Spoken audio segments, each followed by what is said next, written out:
옛이야기 속에는 우리가 알지 못하는 기이한 사건과 흥미로운 인생사가 가득합니다.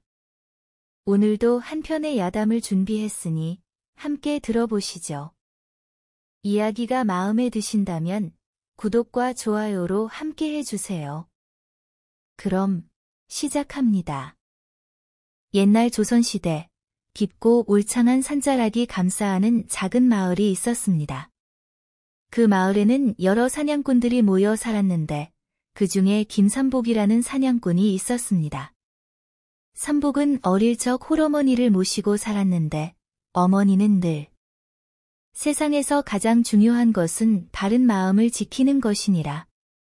어떤 어려움이 닥쳐도 나쁜 짓은 하지 말거라 라는 말씀을 되풀이하셨답니다. 어머니의 말씀대로 삼복은 성실하고 마음 착했으나 삼복과 달리 마을 사냥꾼들은 대부분 부정한 방법으로 돈을 벌었습니다. 관아에서 엄격히 금지한 임금님의 사냥터에 몰래 들어가 귀한 짐승들을 잡아 비싼 값에 팔았던 것이지요. 그들은 날이 갈수록 돈이 모이고 살림이 넉넉해졌습니다.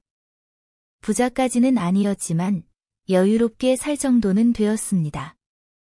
마을의 사냥꾼 우두머리 격인 최복동은 꽤나 손재주가 좋았습니다. 그는 장정과 활솜씨가 뛰어나 한 번도 빈손으로 돌아온 적이 없었지요. 어느 날 그런 최복동이 사냥꾼 무리와 함께 삼복을 불러 말했습니다. 여복의 삼복이 어째서 자네만 그리 가난하게 사는가? 우리가 가는 사냥터에 함께 가세. 거기는 귀한 짐승들이 많아 한 마리만 잡아도 한 달은 넉넉히 살 수 있다네. 형님, 저는 괜찮습니다. 그곳은 임금님의 사냥터로 들어가면 안 되는 곳이지요. 법을 어기는 일은 하고 싶지 않습니다. 허허, 이 순진한 녀석. 세상살이가 그리 호락호락한 줄 아느냐. 눈앞에 이익도 못 보고 그저 옳고 그름만 따지니 그래서 자네는 평생 가난을 벗어나지 못하는 것이야. 세상에서 자네만 양심 있고 착한 줄 아는가? 우리도 다 양심 있게 사는 거라고. 삼보가 세상은 실속이 중요한 법이야. 그런 고지식한 태도로는 평생 굶주리며 살 것이야. 네, 어머니도 하늘에서 보면 안타까워하실 게다. 삼복이 내가 좋아하는 향단이도 가난한 남자한텐 시집 안 갈걸? 계속 그러고 살면 내가 그냥 채가는 수가 있어. 여자들은 배고픈 정직함보다 배부른 편안함을 택하는 법이지. 사냥감들이 모두 금지된 사냥터에서 잡혀버리니 사냥감도 적게 잡히고 살림도 항상 빠듯했습니다. 그럼에도 불구하고 삼복은 어머니의 가르침을 늘 마음에 새기며 정직하게 살았습니다. 삼복은 매번 사냥꾼들에 함께하자는 제안을 거절했고 그때마다 그들은 삼복을 비웃고 바보 취급했습니다. 양손 가득 사냥감을 들고 돌아오는 사냥꾼들은 빈손으로 돌아오는 삼복을 보며 정직함이 밥 먹여주나? 그저 가난만 부르는 허울 좋은 미덕일 뿐이지 라며 무시했습니다. 최복동과 그의 무리들은 몰래 고을 원님에게 뇌물을 바치고 있었습니다.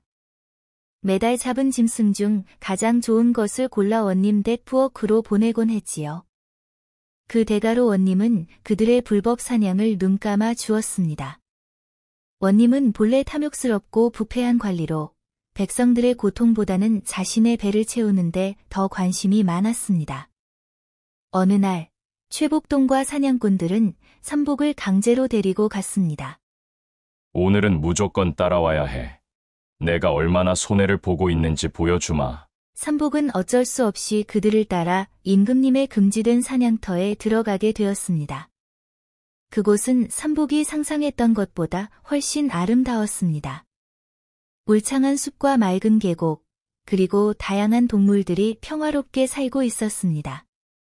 사냥꾼들은 곧바로 귀한 짐승들을 노리기 시작했습니다. 사냥감들이 워낙 많이 보였고 자연스레 사냥꾼들은 뿔뿔이 흩어져 사냥을 떠났습니다. 지켜보던 삼복도 마지못해 활을 들고 숲속을 걸었습니다. 얼마 지나지 않아 그는 아름다운 어린 사슴 한 마리를 발견했습니다. 달빛처럼 반짝이는 그 사슴의 눈동자는 한눈에 봐도 영특해 보이는 게 영물이 틀림없구나라는 생각이 들었습니다. 사냥한다면 값어치게 높을게 분명하기에 삼복은 화살을 겨누었지만 바른 마음을 지키는 것이 가장 중요하다. 라는 어머니의 말씀이 떠올랐습니다. 게다가 이곳은 임금님의 사냥터였습니다. 법을 어기는 일이기도 했고 불쌍한 어린 사슴을 해치는 것도 마음에 걸렸습니다. 그는 천천히 화를 내렸습니다. 어서 가거라. 이곳은 위험하니 깊은 산으로 들어가 숨어 살 거라. 사슴은 마치 삼복의 말을 알아듣기라도 한 듯 고개를 끄덕이더니 잠시 삼복을 응시했습니다. 그 눈빛에는 감사의 마음이 담겨 있는 듯 했습니다. 사슴은 한참을 그렇게 바라보더니 숲속으로 사라졌습니다.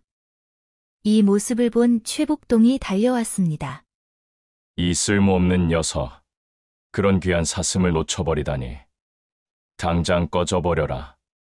다시는 우리와 함께 사냥할 생각하지 마라. 다른 사냥꾼들도 합세해 삼복을 꾸짖었습니다. 역시 의리도 모르는 숙매기로구나. 다시는 널 챙겨주지 않을 테다. 결국 삼복은 홀로 마을로 돌아와야 했습니다. 며칠 후 마을에서 사냥꾼들과 마주쳤을 때 그들은 삼복을 비웃었습니다. 야, 고지식한 삼보가 들었냐? 내가 좋아하던 향단이가 정씨랑 혼인하기로 했다더라. 하하, 나이는 들었어도 돈 많은 정씨가 너 같은 가난뱅이보다 낫지? 이 소식은 삼복의 마음에 큰 상처를 남겼습니다. 그날 밤 삼복은 초라한 자신의 방에서 홀로 눈물을 흘렸습니다. 어머니, 제가 바보인가요? 모두가 부정한 방법으로 살아가는데 저만 정직하게 살려니 이렇게 고통스럽습니다. 다들 여유롭게 살고 좋아하던 향단이도 뺏겼으니 제게 남은 건 아무것도 없습니다. 삼복은 하염없이 울며 괴로워했습니다. 쌓였던 서러움을 터뜨리며 밤새도록 흐느꼈습니다.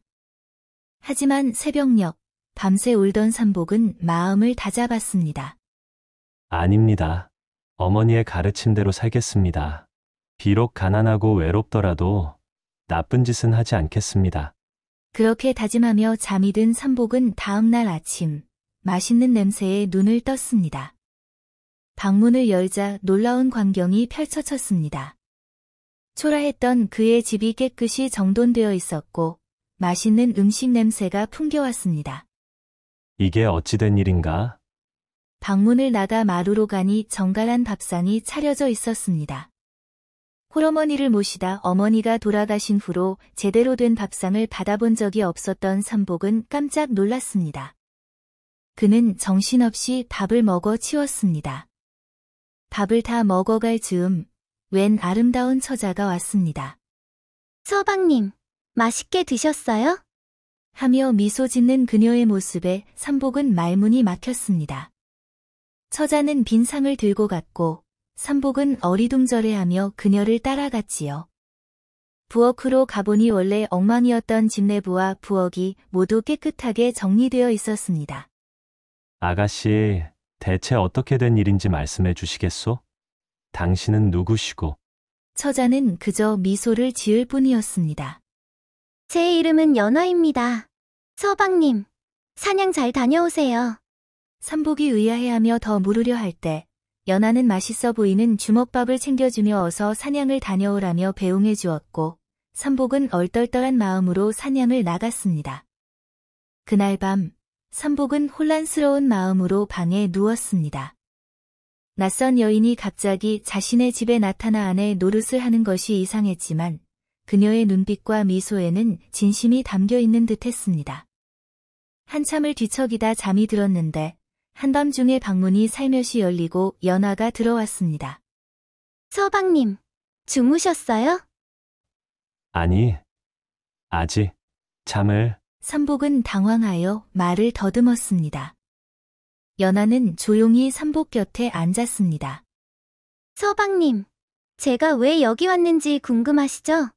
연하는 잠시 망설이다가 다시 이야기를 시작했지요. 저는 서방님의 마음씨에 이끌려왔어요.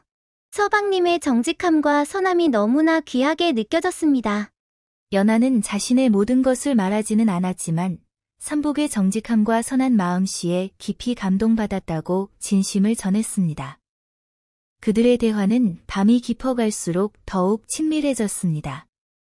달빛이 방 안을 은은하게 비추는 가운데 연하는 수줍게 미소 지었고 삼복은 그녀의 손을 조심스럽게 잡았습니다. 바람이 살랑이며 방 안의 촛불을 흔들었고 두 사람의 그림자는 벽에 하나로 겹쳐졌습니다. 그날 밤 삼복은 생전 처음으로 외로움이 아닌 따스함을 느끼며 잠에 들었습니다. 아직 수많은 의문을 남긴 채로 그들의 생활이 시작되었습니다. 연하는 매일 아침 정갈한 밥상을 차려주고 삼복의 집을 돌봐주었습니다. 삼복이 어떻게 된 일인지 물어도 연하는 그저 웃기만 할 뿐 자세한 설명은 해주지 않았습니다. 한 달이 지나자 연하는 조금씩 마음을 열고 자신의 이야기를 시작했습니다. 어느 저녁, 그녀는 삼복에게 말했습니다.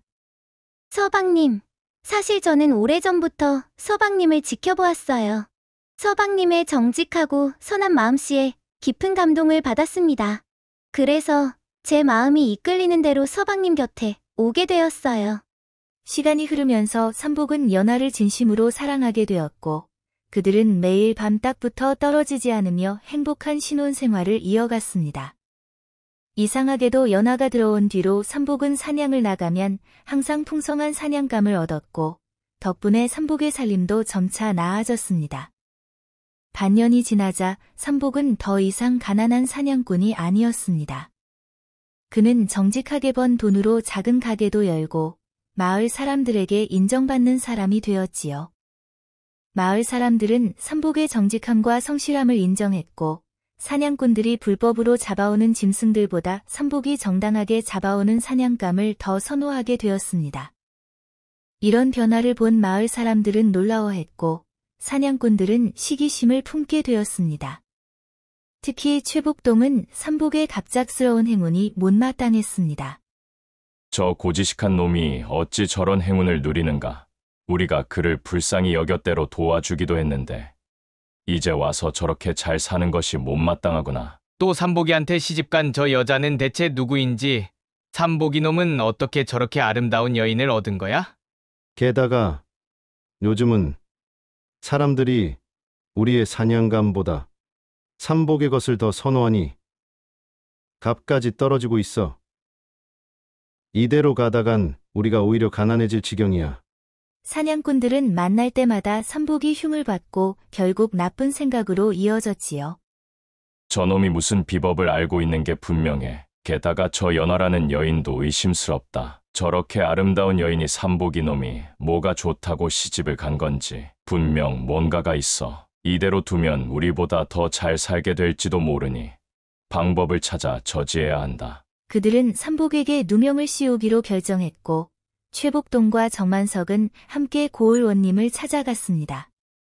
원님은 여전히 탐욕스러운 눈빛으로 그들을 맞이했습니다. 아니, 두 사람이 무슨 일로 이리 급히 찾아왔느냐? 원님, 이번에 제가 특별히 큰 멧돼지 한 마리를 잡았는데 원님 댁에서 드시면 좋을 것 같아 가져왔습니다. 그래, 수고했다. 원님은 만족스러운 미소를 지으며 옆에 있는 하인에게 멧돼지를 받아가라고 손짓했습니다. 그런데 원님, 한 가지 고민이 있어 찾아뵙게 되었습니다. 무슨 일인가? 마을에 김삼복이라는 사냥꾼이 있는데 요즘 갑자기 큰 부를 이루고 있습니다. 사냥만으로 얻을 수 있는 부가 아닌 것 같은데 불법 사냥을 하는 건 아닐까 싶습니다. 원님은 눈을 가늘게 뜨며 물었습니다. 그래? 그자가 불법 사냥을 한다고? 네, 원님, 그자의 불법 행위 때문에 마을의 성실한 사냥꾼들의 생계가 위협받고 있습니다. 원님은 턱을 쓰다듬으며 생각에 잠겼습니다. 그는 사실 삼복에 대해 들은 적이 있었습니다. 마을 사람들 사이에서 정직함과 성실함으로 점차 인정받고 있다는 소문이었지요. 게다가 그는 최복동과 정만석처럼 뇌물을 바치지도 않았습니다. 원님에게는 이런 사람이 눈엣가시 같았습니다. 그렇군. 내가 한번 살펴보겠다. 증인이 더 필요하니 자네들 말고도 김삼복의 불법 행위를 증언할 사람이 있다면 데리고 오게. 그럼 처벌해주지. 최복동과 정만석은 서로 눈빛을 교환하며 미소 지었습니다. 그들은 자신들의 계획이 성공할 것을 확신했습니다. 며칠 후, 최복동과 정만석은 다른 사냥꾼들과 함께 원님을 찾아가 거짓 고발을 했습니다. 날이 김삼복이라는 자가 임금님의 금지된 사냥터에서 불법으로 사냥을 하고 있습니다. 저희가 그간 목격한 모든 증거가 있습니다. 최복동이 앞장서서 말했습니다. 저희가 그동안 본 바로는 삼복이 임금님의 사냥터에서 수십 마리의 귀한 짐승들을 잡아 재산을 모았으며 그 돈으로 아름다운 여인을 데려왔습니다. 원님은 마치 오랫동안 기다려왔다는 듯이 즉시 포졸들을 보내 삼복과 연하를 잡아오게 했습니다. 포졸들은 한밤중에 삼복의 집을 급습했고 잠자던 삼복과 연하를 포박해 관하로 끌고 갔습니다. 김삼복, 너가 왜 잡혀왔는지는 내가 잘 알겠지. 내 죄를 모두 풀어라. 날이 저는 결코 한치의 어긋남이 있는 행동을 한 적 없사옵니다.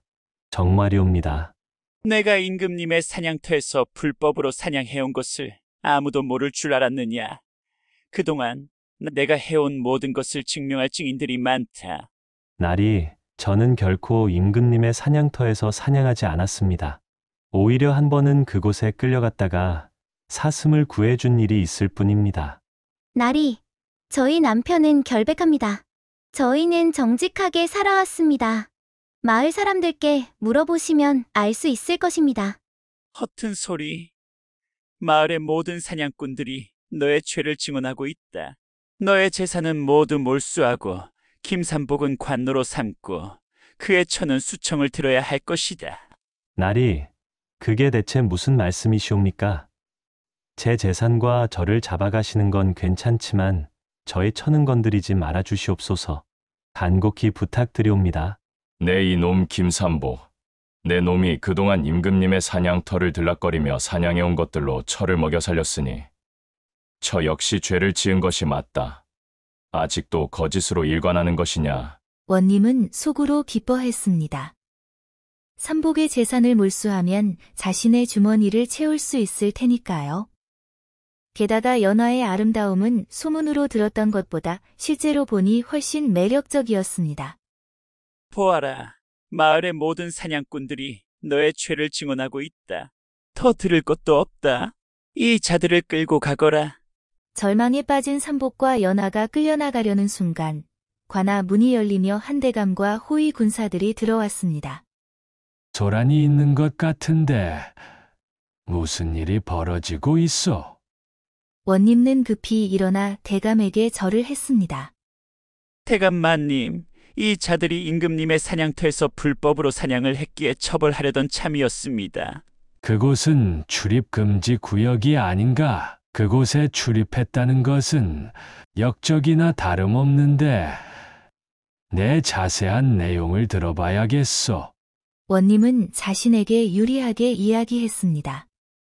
이 김삼복이라는 자가 임금님의 사냥터에서 귀한 짐승들을 불법으로 잡아 재산을 모았으며 그 재산으로 아름다운 여인을 데려왔다고 합니다.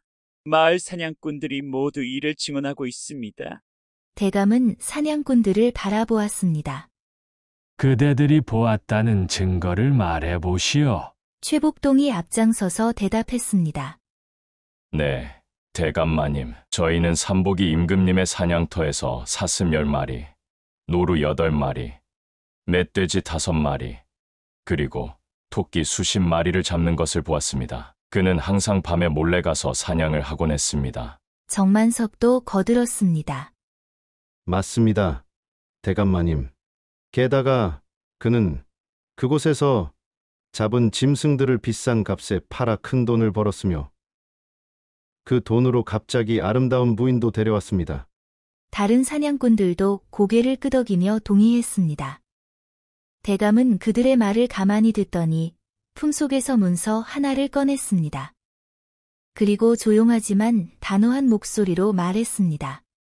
흥미롭구나. 그런데 이상하게도 지난 1년간 임금님의 사냥터를 드나드는 밀렵꾼들이 있어 몰입꾼들을 배치했다네. 그들이 보고한 바에 따르면 이 기간 동안 임금님의 사냥터에서 불법으로 사냥된 짐승들의 목록과 명단이 여기 있어. 대감은 문서를 펼치며 계속했습니다. 사슴 10마리, 노루 12마리, 멧돼지 7마리, 토끼 32마리, 꿩 45마리. 그는 하나하나 짐승들의 종류와 숫자를 정확히 읽어 내려갔습니다. 사냥꾼들의 얼굴이 점점 파랗게 변해갔습니다. 그들이 실제로 잡았던 짐승들의 숫자와 종류가 거의 일치했기 때문입니다. 더 흥미로운 것은 대감이 말을 이었습니다. 몰입꾼들이 목격한 바에 따르면 이 모든 짐승들을 잡은 이들은 다름 아닌 여기 있는 최복동, 정만석, 그리고 그들의 동료들이라는 것이지. 대감은 또 다른 문서를 꺼냈습니다. 또한 마을 사람들의 증언에 따르면 김삼복이라는 사람은 항상 정직하게 살았으며 임금님의 사냥터에 가는 것을 거부해왔다고 했다네. 심지어 그는 한 번도 불법으로 사냥한 적이 없으며 그의 살림이 나아진 것은 순전히 그의 성실함과 정직함 덕분이라고 하던데, 지금 상황은 내가 알고 있는 바와 정반대로 펼쳐지고 있으니 정말 흥미롭구나. 원님은 얼굴이 창백해졌습니다. 그는 절대로 이런 상황을 예상하지 못했습니다. 최복동 역시 뭔가 잘못되었다는 것을 알게 되었지요. 대감마님, 그건 뭔가 오해가. 아직도 거짓을 고할 셈이냐? 대감이 엄중한 목소리로 꾸짖자 사냥꾼들은 겁에 질려 바닥에 엎드렸습니다. 대감마님, 자비를 베풀어 주십시오. 사실은 저희들이 임금님의 사냥터에서 사냥을 했던 것입니다. 삼복은 결백합니다. 정만석도 땀을 흘리며 고개를 숙였습니다. 저희가 시기심에 눈이 멀어 삼복에게 누명을 씌운 것입니다. 그가 갑자기 잘 살게 되자 질투가 생겼고 저희의 사냥감 값이 떨어지자 분노했습니다. 참으로 부끄러운 일입니다. 다른 사냥꾼들도 하나둘 사실을 고백하기 시작했습니다. 대감은 원님을 따갑게 바라보았습니다. 이복의 수령, 이번 일은 단순한 과오가 아니라 백성을 해치려는 의도적인 행위로 보이는데 설명해 주시겠소? 원님은 식은땀을 흘리며 더듬거렸습니다. 대감마님, 저는 단지 사냥꾼들의 말을 믿고 마을 사람들의 이야기도 들어보지 않고 증거도 확인하지 않은 채 무고한 백성을 관노로 삼으려 했다는 건가? 게다가 그의 재산을 몰수하려 하고 저는 수청을 들라고 하다니 이는 탐욕에서 비롯된 것이 아닌가 싶소만. 원님은 무릎을 꿇고 애원했습니다. 제발 용서해 주십시오, 대감마님. 대감은 고개를 저었습니다.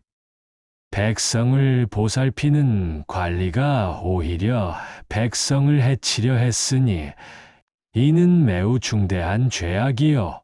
나는 이 일을 조정에 보고할 것이며 당신은 파직되고 중한 벌로서 그 책임을 다해야 할 것이요. 대감은 삼복과 연하의 포박을 풀게 한 뒤 사냥꾼들과 원님을 엄중히 처벌하도록 명령했습니다. 법을 어긴 자는 어떤 지위에 있든 그에 합당한 벌을 받아야 하오. 그렇게 누명을 벗은 삼복과 연하는 집으로 돌아갔습니다. 하지만 이야기는 여기서 끝나지 않았습니다. 다음 날, 대감이 직접 삼복의 집을 찾아왔습니다. 대감은 연하를 보고 미소를 지었습니다. 이 남자가 내가 선택한 사람이냐? 연하는 부끄러운 듯 고개를 끄덕였습니다. 네, 아버지. 삼복은 놀라서 입을 다물지 못했습니다. 대감이 연화의 아버지라니. 그제서야 그는 어제 관아에서 자신들을 구해준 대감과 연화 사이의 묘한 분위기가 이해되었습니다. 대감마님께서 연화의 아버지이셨습니까? 대감은 삼복에게 설명했습니다. 나는 연화의 아버지이자 내가 풀어준 어린 사슴의 아비이기도 하다. 우리는 조선 대대로 내려온 영물이며 우리를 보호하기 위해 임금님께서 그 숲을 사냥 금지 구역으로 지정하셨다. 나는 인간의 형태로 조정해서 일하며 살고 있지. 삼복은 어안이 벙벙했고 가슴이 벅차올랐습니다. 충격과 놀라움, 그리고 경이로움이 한꺼번에 밀려왔습니다. 그럼 연화는 그렇다. 자네가 그날 풀어준 어린 사슴이 내 딸 연화라네. 연화는 그때부터 너를 주시해왔고 내 정직함과 선한 마음에 깊은 감동을 받았다. 그 은혜를 갚고 싶었지. 내가 바른 마음을 지닌 사람이라는 것을 보여주었기에 우리 가족은 너를 신뢰하게 되었다. 연화가 부드럽게 미소 지으며 말했습니다. 서방님, 제가 사슴이었을 때부터 서방님의 선한 마음씨를 보았어요. 그날 서방님이 저를 놓아주셨을 때 저는 그 마음씨에 반해버렸어요. 그래서 용기를 내어 서방님 곁에 오게 되었답니다. 삼복은 감사와 감동의 눈물을 흘리며 말했습니다. 제가 한 일이라곤 그저 옳은 일을 했을 뿐인데 이런 큰 축복을 받게 되다니 정말 꿈만 같습니다. 대감은 미소 지었습니다. 바른 마음을 지키는 것이야말로 가장 귀한 보물이니라. 세상은 때로 그런 마음을 가진 이를 바보라 부르지만 결국에는 그런 이가 진정한 복을 받는 법이지. 그 후로 삼복과 연화는 더욱 행복하게 살았습니다. 대감의 도움으로 삼복은 사냥을 그만두고 장사를 시작했으며 정직한 상인으로 큰 부를 이루었습니다. 그들은 자신들의 재산을 어려운 이웃들과 나누며 베풀며 살았습니다. 세월이 흘러 삼복과 연화 사이에는 아들딸이 태어났고 그들도 부모님처럼 정직하고 선한 마음씨를 가진 사람으로 자랐습니다. 아이들은 가끔 달빛 아래에서 사슴으로 변신하는 놀이를 하며 즐거워했고 삼복은 그런 아이들을 보며 행복한 미소를 지었습니다. 어느 봄날 마을 장터에서 삼복은 우연히 향단이를 마주쳤습니다. 한때 그가 짝사랑했던 향단이는 이제 수척해진 모습으로 채소를 팔고 있었습니다. 삼복 씨, 오랜만이네요. 향단아, 여기서 보는구나. 잘 지냈느냐? 향단이는 쓸쓸한 미소를 지었습니다. 글쎄요. 정만석은 불법 사냥 일로 벌을 받고 관노가 되었고 저는 혼자 아이를 키우며 살고 있어요. 당신이 부러워요. 삼복 씨, 당신은 항상 옳은 길을 선택했으니까요. 삼복은 향단이와 그 아이를 도와줘야겠다고 생각했습니다. 그들에게 작은 집과 일자리를 마련해 주었고 때로는 연화가 직접 만든 음식도 보내주었습니다. 향단이는 그 은혜를 한없이 감사히 여겼습니다. 한때 저는 당신을 바보라고 생각했어요. 하지만 이제 알아요. 진정한 바보는 눈앞에 이익만 줬던 우리였다는 것을요. 향단이는 양철수라는 성실한 농부와 재혼하여 행복한 가정을 이루었고 삼복과 연화는 그들의 혼례에 축하를 보냈습니다. 마을 사람들은 정직한 마음이 결국 큰 복을 부른다더라. 바보 취급을 받더라도 바른 길을 걷는 것이 진정한 지혜로다. 라며 삼복의 이야기를 통해 중요한 교훈을 얻었습니다.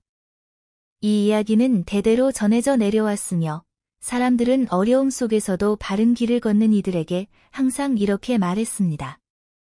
세상이 바보라 손가락질해도 바른 마음을 지키면 하늘이 복을 내리니라.